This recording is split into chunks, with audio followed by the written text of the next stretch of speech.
Some religious groups in Canada are teaming up. They're opposing federal government's decision of cancelling the contracts of part-time non-Christian chaplains in federal prisons. Government says the move will save taxpayers money. These groups say it's a matter of faith-based guidance. How can a Christian chaplain guide a Muslim or a Sikh inmate? A question they want the government to answer. Aftab Sabir brings us more.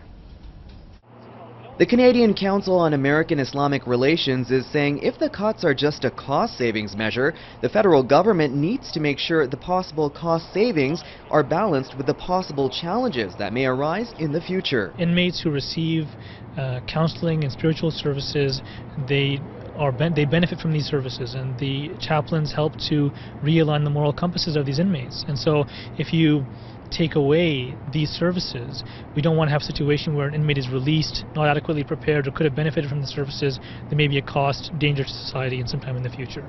CAIR-CAN has joined forces with a number of groups such as the World Sikh Organization of Canada or the WSO in issuing an open letter to the Public Safety Minister's office, trying to convince the government to reinstate some of the 49 part-time chaplains whose contracts will not be renewed after March 2013. Some media reports show that last year there were nearly 23,000 inmates in federal custody, and approximately 57% of them identified themselves as Christian. Another 4.5% reportedly said they were Muslim, and fewer than 1% said they subscribed to the Sikh faith. It's paramount for Canada and for the Canadian society at large to rehabilitate these folks as they come out. And the rehabilitation process begins with chaplains actually delivering services to meet their needs. But Minister Vic Taves' office insists the Canadian government strongly supports the freedom of religion for all Canadians.